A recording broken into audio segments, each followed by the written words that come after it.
What's up, guys? Thanks so much for clicking on the video. My name is Leah, and baby, let's get into the drama of it all. So in this video, we're going to be talking about Ashley, her little friend, Weird Brows, aka Deborah Williams, as well as the story that I feel like is never ending, okay?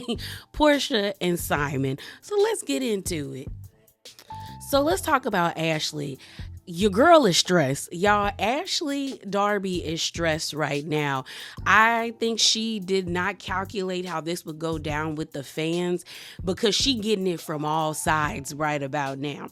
So yesterday I was on Twitter and I ran across Jamie That's Me's Twitter page. I'll put her information on the screen. Check her out. She has really good content.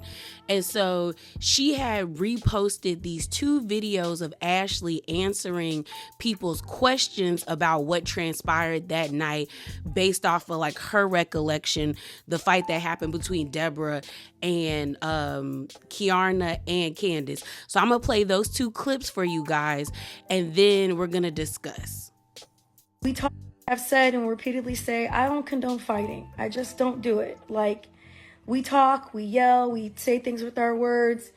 You know, my castmates and I have all gone toe-to-toe at some point in time. I've never, ever thought to use my hands. I'm just not that way. So for the actions that happened that night, they are not in alignment with who I am. They are not in alignment with what I believe. And I could never have anticipated that that would happen. I know a lot of people think otherwise, but yeah, I just don't get down like that. I don't roll with it. It's unfortunate that it happened that way, but you know, I can only deal with the aftermath, and you know, that's it. I'm an adult. You've never seen me put a hand on anybody, okay? I'll never spank my children, and I'll never put hands on anybody who doesn't touch me first, and that's just that. So, what else? Mia looked stunning tonight on Watch What Happens Live. I saw her little video. She looks stunning. I will have to say that, you know, I love that girl. She shared a lot, and I commend her so much for revisiting and letting people into that very challenging part of her life that was shown tonight on the finale. That was not easy, and she's a trooper. So, a lot of people ask why I asked if the cameras were still rolling while we were filming, okay? And I want to say that the reason I asked that, sorry, I just got a WhatsApp from somebody. Sorry, got a little distracted. Okay. The reason I asked that is because when we're filming, we can only play cleared music.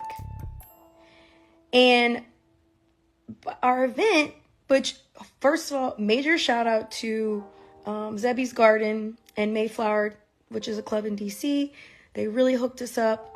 They did everything they could for us. No one could have anticipated the events that transpired that night. The club is not at fault. Like, they were amazing. So the reason that I asked for the cameras to rolling is because when the cameras are up, we can only play cleared music.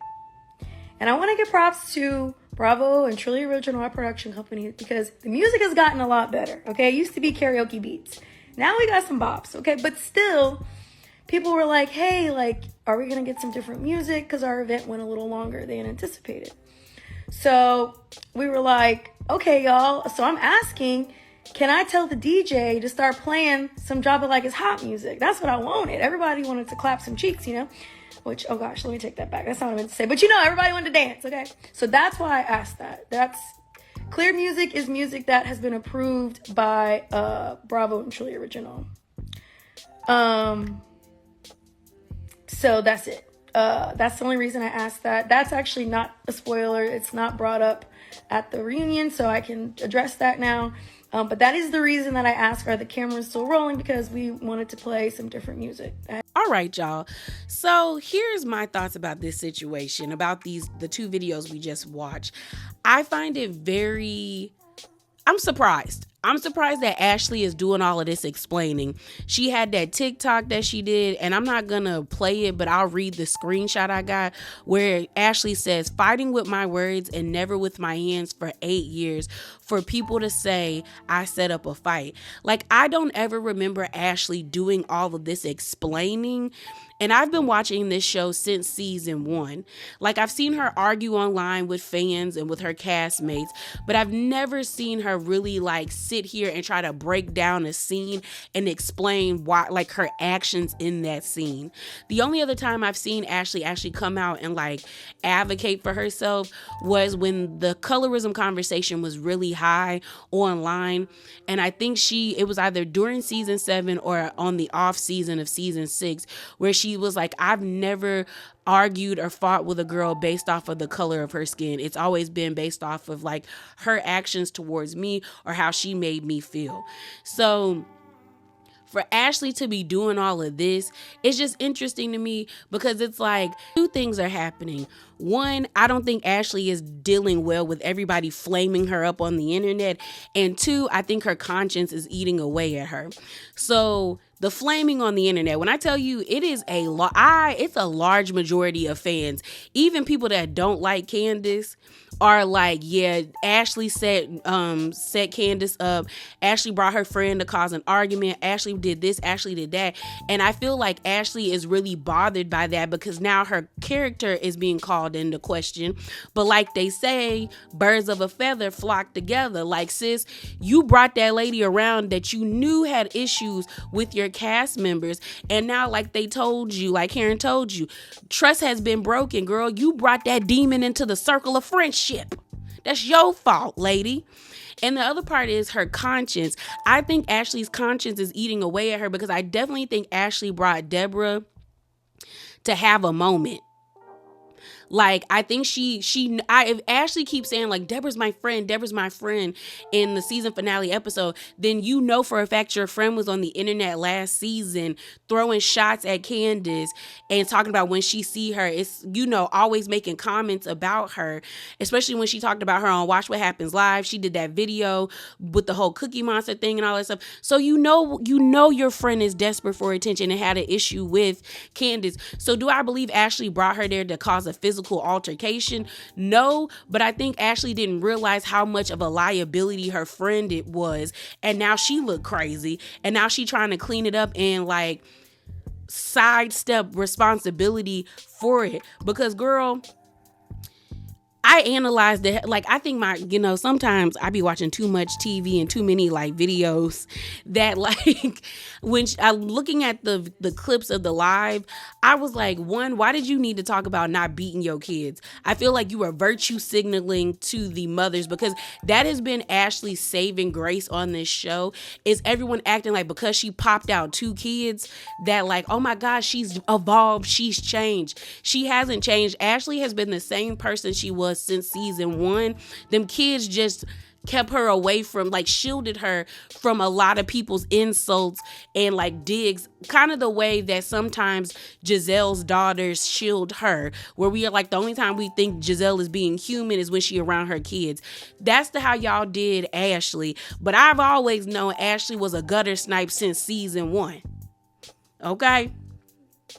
I knew that lady was shifty. Real shifty.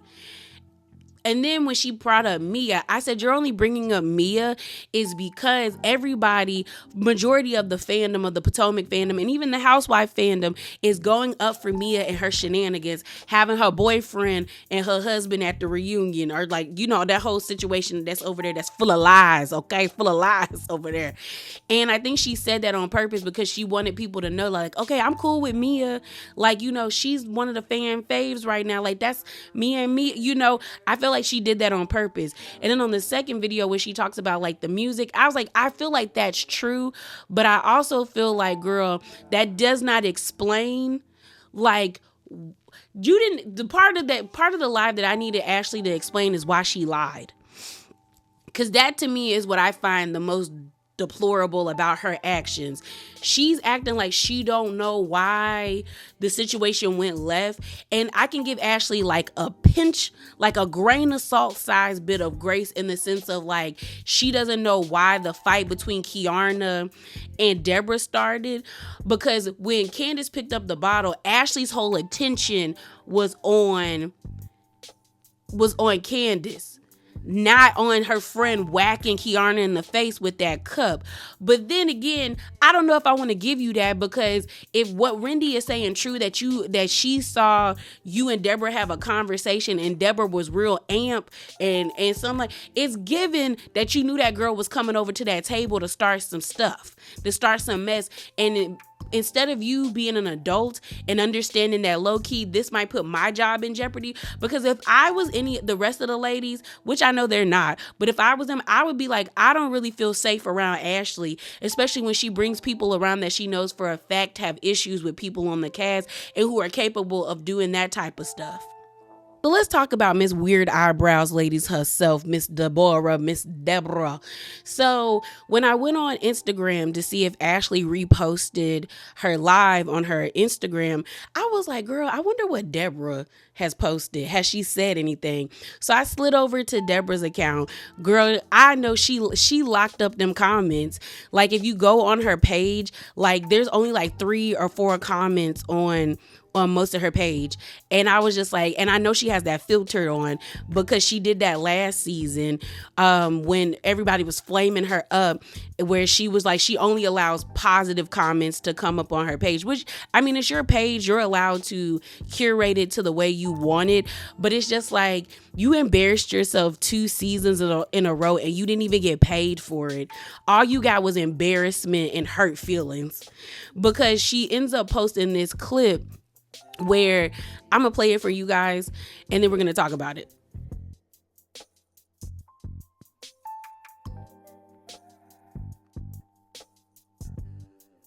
How does it feel to wake up knowing you are the baddest bitch?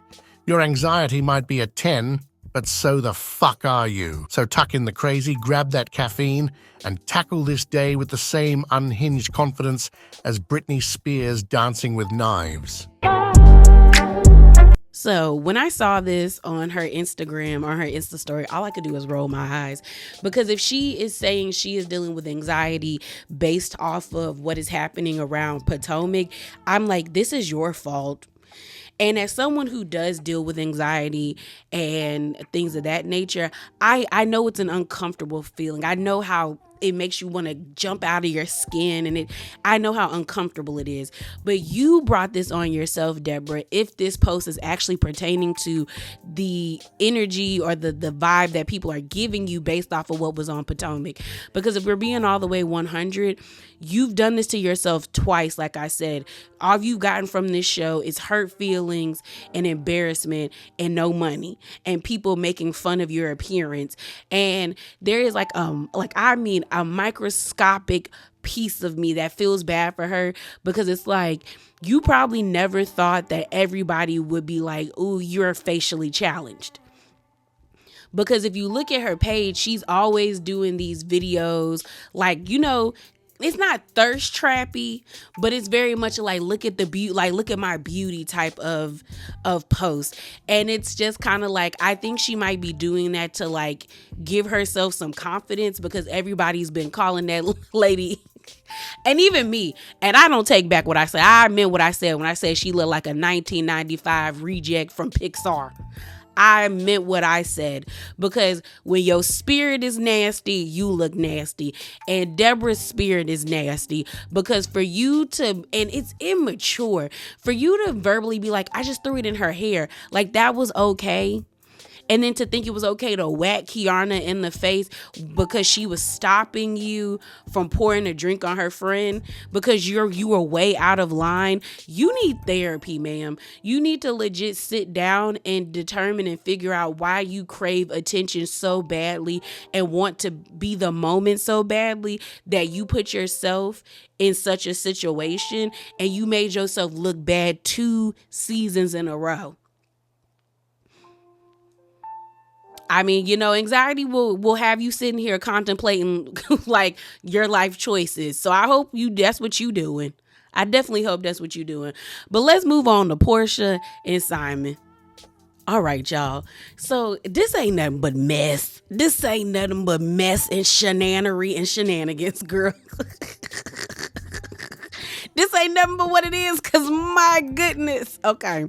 So on Monday, after everybody was freaking out about Candace leaving Potomac, as well as the information about Robin, one of my mutuals retweeted this Page 6 article, and it says Simon Guobadia claims Porsha Williams brought gunmen to the marital home. Police called to the scene.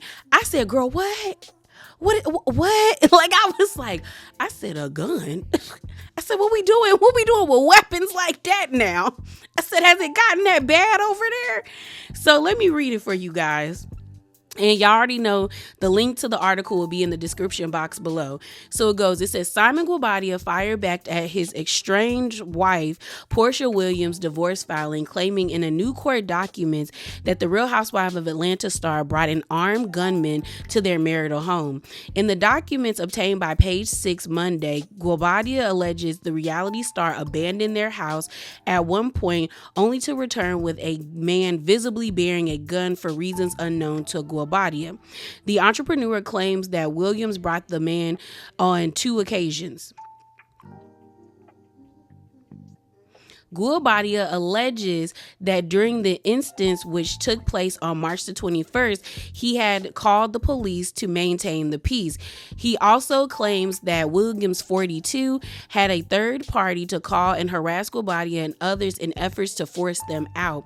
Guobadia alleges that on or about March the 24th, Williams, her mother, and her mother's boyfriend made a forcible entry into the marital home, disengaging the security cameras and tampering with items and evidence.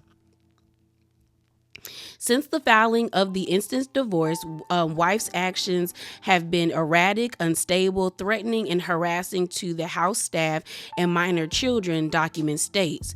Williams' behavior has caused safety concerns, especially since there is a minor child, Guobadia's children, currently living in the marital residence. Guobadia, 59, is requesting a judge issue a restraining order against the Bravo celebrity. Reps and attorneys from Williams did not immediately return the Page 6 request to comment. Page 6 also has reached out to the police department to confirm Guobadia's allegation. Williams filed for divorce from Guobadia last month after just 1 year of marriage and immediately requested that the businessman not destroy any financial records. In the filing, however, Guobadia claims Williams took calculated steps to marry and divorce him shortly thereafter to intentionally trigger parts of their prenup of personal financial gain and greed. Williams since has severed all public ties to her now estranged husband, removing his last name from her Instagram account and deleting various pictures. Since then, Guobadia already has sparked romance rumors with a fitness trainer. So this article, y'all, because we got 2 more to go. I was like, what is going on over there? What is going on over there? For Porsha to feel the need to allegedly bring a gunman, I was like, girl, I thought several things. I thought, one, I was like, is she afraid of Simon and that's why she brought this person? Or is she trying to scare Simon to get him to open the door or act right? Or is she like worried? Like, that's the only thing. Is she afraid of Simon and fearful that they might get into a physical altercation? Or is she trying to scare Simon into like doing what she say? But I don't think it's far-fetched that Porsha would do something like this, even though it's like alleged, because we don't have actual like court documents or a police report that this happened.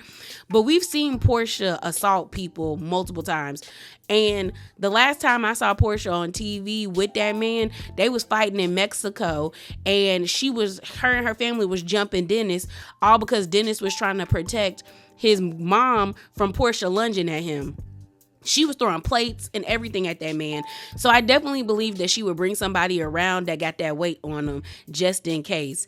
But I also find the article like where I'm like, okay, there's there's more to the story, because it feels like Simon must have like changed the locks, or he did something changing codes or something, because why did her mom's boyfriend and Porsha need to forcibly enter the marital home? At the end of the day, if it's a marital home, that means y'all were there together. So that makes me feel like Simon changed everything.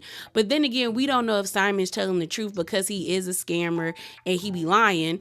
Because I'm like, okay, at the end of the page 6 article, they're reaching out to the police to get confirmation that there was a file for a lawsuit. But if they don't get no confirmation or get any information, that means he lied about this, and he's putting this story out there to make Porsha look bad. But that's honestly the games people play, especially in a nasty divorce, that's taking place in front of the public. Now, Porsha's sister Lauren jumped into it today, and this was posted by OMFG Reality TV right before I started making this video. And Lauren said this: "You might actually get that peach. You're already leaking false stories, SMH." And it goes hashtag Simon Guobadia, hashtag RHOA. And I guess Lauren is saying that the story that Simon is leaking about the gunman and Porsha showing up and like her mom and her mom's boyfriend forcing their way into the house isn't true. But if I was Lauren, I would sit this one out, because I feel like Simon is the type of person that, like, you come for him, he gonna start coming for you.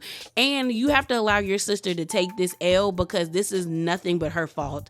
She made this choice, she made the wrong choice, and she did it in the mindset of hurting somebody else. Because you can't tell me that Porsha wasn't gleefully online, like happy, like skinning and grinning, while Simon was doing the same thing to Fallon.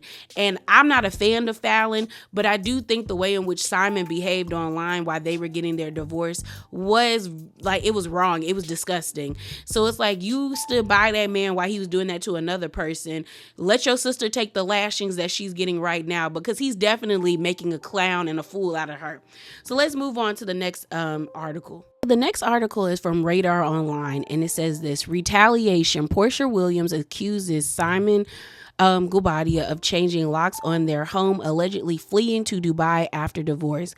It says the Real Housewives of Atlanta star Porsha Williams demands a judge give her exclusive access to the Georgia mansion she shares with estranged husband Simon Guobadia, as he dukes it out in court. According to court documents obtained by RadarOnline.com, the Bravo star asked for emergency hearing after Simon allegedly changed the locks to prevent her from accessing the pad. In February, Porsha filed for divorce from Simon after 15 months of marriage. She said that the marriage was irretrievably broken and there are no prospects of reconciliation. Simon has yet to respond to Porsha's divorce petition. In her newly filed motion, Porsha claims that Simon had improperly changed the locks while in Dubai and the garage codes multiple times to thwart wife's attempts to access the home, seamlessly to be vindictive in retaliation for wanting a divorce from him. Porsha said that they have lived in the home prior to getting married in November the 25th, 2022. She claimed that she signed the prenup on November the 11th, 2022, drafted by Simon's counsel. She said the prenup said that in the event of a divorce, Simon would vacate the home within 30 days of divorce being filed in court. She quoted that the provisions I read: upon the event of dissolution, Porsha shall have the right to remain in the occupied the marital residence, including up to the day of marital residence is sold. If the marital residence is sold, upon the event of dissolution, Simon shall physically vacate the marital residence within 30 days, provided, however, Simon shall be permitted to leave his personal property, vehicles in the marital residence for a period of up to 6 months in the event of a dissolution. Porsha says she filed for divorce on February the 22nd, 2024, which means that Simon had until March the 22nd, 2024. The reality star says Simon told her he had no intentions to contest the prenup. He asked for an additional time to vacate and the proposed date of March the 31st. Porsha said her legal team rejected his proposal and asked that he be out by March the 22nd. On March the 21st, Porsha said she learned that Simon disabled her access to the gate of the marital residence, effectively blocking her ability to access her own residence. The motion said Porsha's counsel attempted to immediately resolve the situation with husband's counsel. However, those attempts were unsuccessful. Porsha was able to contact a separate company to restore her access. Porsha said after regaining access to her home, Simon disabled a wife's access to the residence, changed the locks, and changed the garage codes almost immediately after the wife left the residence. She said her lawyers are informed Simon had retained new counsel. The new divorce lawyer told her lawyers that Simon would not be vacating and planning to stay in the home. Porsha demanded the courts give her exclusive access to the home, given her husband erratic behavior. Husband's actions have resulted in wife and her wife's minor child being displaced from the residence. Appears to be in a retaliation to wife's decision to pursue an instant divorce action, the filing added. The reality star added, Weiss further shows that husband appears to have fled the country to Dubai, United Arab Emirates, and it is unknown when or whether he intends to return. Earlier today, Page 6 reported Simon claimed in a new motion that Porsha brought an armed gunman to the home. He said he had to call the police on this occasion to maintain the peace. As we first reported, Porsha demands the prenup be enforced in the divorce. All right, y'all. So I guess my assumption about the situation was correct, that Simon changed the locks. And what I find really crazy about this situation is that, like, he really playing games with Porsha. And, like, I don't really feel bad for her, because it's like, you chose this. Like, no one told you to rush into a marriage with a man that you didn't know. You only dated him for a month and then got married to him. All you saw was dollar signs. And there's nothing wrong with wanting to be with a man that has money, that's financially stable, but there has to be another thought in your head. Like, there has to be an understanding of, like, okay, is, like, vetting that process. Like, is this money real? Is it, like, is it tangible? And I don't think Porsha did that. I think all Porsha saw was a rented private jet, that man going to Costa Rica and Dubai every other weekend, and that was enough for her. She didn't vet him. The fact that you signed a prenup that his counsel made and you didn't have your lawyers, because you have to have lawyers, because you've been on Atlanta for too long not to have lawyers to go over contracts for you, that you didn't have, it wasn't like a joint effort to make a prenup, is crazy to me. It is so crazy to me. And I'm like, girl, you really screwed yourself over, because the fact that his new lawyer was like, he don't got to leave that house. And I think what's going to get Porsha in trouble is that they signed that prenup on November the 11th. They got married on November the 25th. And like I've seen other content creators talk about how, like, somebody on either party could scream like this prenup should be not like non and void, or it should be voided, mainly because I signed this under distress, because we were only like 14 days out before the wedding. We paid all this money. I had all these people flying in from, Africa, from Nigeria, from wherever, to come see me. I had to sign it for her. So it's like, and she could do the same thing where if she felt like she was in distress. But this is just crazy. It's basically a liar and a scammer battling it out, and who's the best. And right now, Simon is winning, because the fact that she got into the house and then that man changed the codes to everything, and then she's saying she's displaced. I'm like, why are you not at your mom's house? The house that is yours, that you gave to your mom. That's the only smart thing Porsha did, is that she didn't give up that house. She didn't sell it. She gave it to her mom and kept it in the family so she could go back home just in case this fell through. But she's saying she's displaced. So I'm just kind of like, where are you and PJ staying right now? Why aren't y'all staying with Dennis? Because I guarantee you, he probably wouldn't want his daughter, living in a hotel. He'd probably be like, she can come stay with me and so can you. But I just find this whole situation like funny, because it's like, this is definitely the craziest turnaround of like your the act like your like you know how they say your actions have consequences, like your decisions biting you in the ass this quickly. Like I definitely, like I keep saying, thought it would take at least 3 to 4 years for this to come back and get at Porsha, because Simon never seemed like he was on the up and up. But the fact that this happened in less than 2 years is wild to me.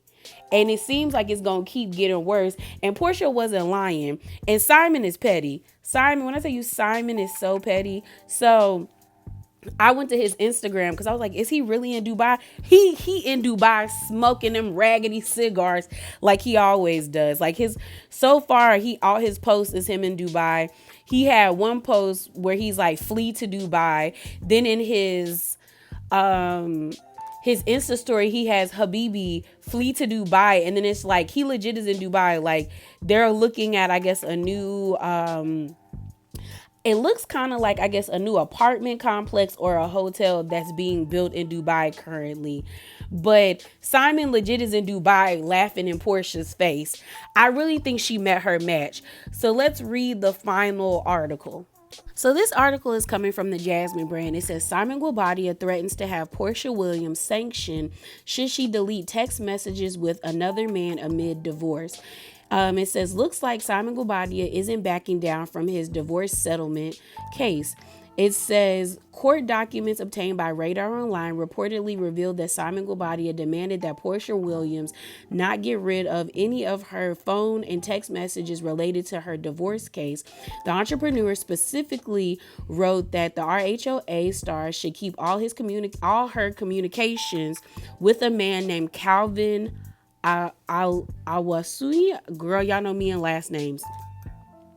All her text messages between Williams and a woman named Karen McKinney, as well as text messages Williams and her sister Lauren. Ooh, girl. And you know when you be talking to your sister, you say anything. I know I say something with mine. She said Guobadia added that Williams should also keep all communication and relevant evidence between the former lovebirds, including their phone and text records, her income and financial records, as well as other things written in the notice. It says Porsha is further notified that a failure to comply with this notion may result in sanctions for any destruction or failure to preserve any such evidence, including without limitation, advised inference against petitioner at trial, sanctions, as well as an award of expenses and attorney fees necessitated by such conduct. As this time, it says, at this time, Guobadia's reasons for making this request has not been made clear. However, it is noted that notions come shortly after Williams accusing the soon-to-be ex-husband of violating their terms of prenup by changing the locks on the Georgia home. As recently covered, Guobadia accused Williams of showing up to the marital home last week with two armed men for reasons unknown to him. He claimed he had to contact the police to keep the situation de-escalated.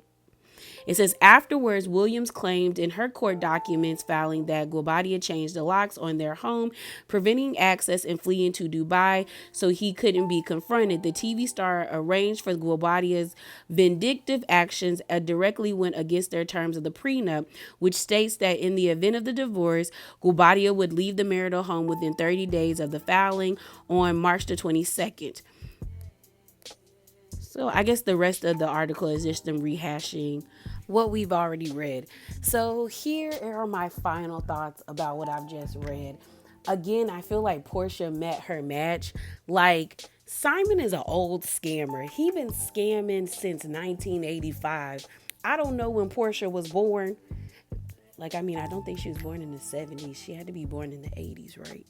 Because if you're 40, yeah, the 80s. So since she was a kid, since she was a child, so it's like, I feel, so this is the thing. Do I think either one of them are going to come out of this unscathed? No, we're already seeing that Simon is putting stories out there. She's putting stories out there. I think they're both gonna have stains on them once this divorce is over. I thought because they had only been married for a year that it would be annulled, but I guess a year is still seen as like a legitimate divorce, not like how when Kim married that basketball player and they was only together for 72 days, they got that annulled. But yeah, I just feel like, girl, stupid. And if you married somebody and you didn't vet them. I go back to being like, you got with that lady's husband because you saw what you thought was gold. Like they say, everything that glitter isn't gold. You were in her house, you saw this stuff he was doing for her, and you wanted that, so you got with him, not understanding what she had been through with him. On top of that, you saw and you fell for the tricks that he put out online, and you never vetted him. Like, you never vetted to see if like the plane was his or real, it wasn't rented, or the money that y'all were going to Costa Rica and going to Dubai was his. It's like you did all of this just to wind up with egg on your face. And do I feel sorry for you? Not really. Like, the only people I feel sorry for is Simon's kids and Porsha's child, her daughter. Like, because they're innocent. They're children. They don't have a choice about being a part of this mess and the shenanigans. But it's like, you're a grown adult. Like, you decided to be with someone without properly vetting them because, like they say, your eyes were bigger than your stomach. All you saw was dollar signs, and there's nothing wrong with wanting to be with somebody that's financially stable, but like, vet them, y'all. Like, sift through their records, look at the bank account, figure out if what you're seeing is real, because really Simon is nothing but smoke and mirrors, and girl, you got caught up by the smoke and now you paying for it. Yeah, y'all, that is it. That is all. Remember to be bravely authentic and definitely hop down in them comments below. Let me know how you feel about Ashley, about Miss Weird Brows, aka Deborah, as well as the saga that keeps continuing, Porsha versus Simon. And I'm out, y'all. Deuces.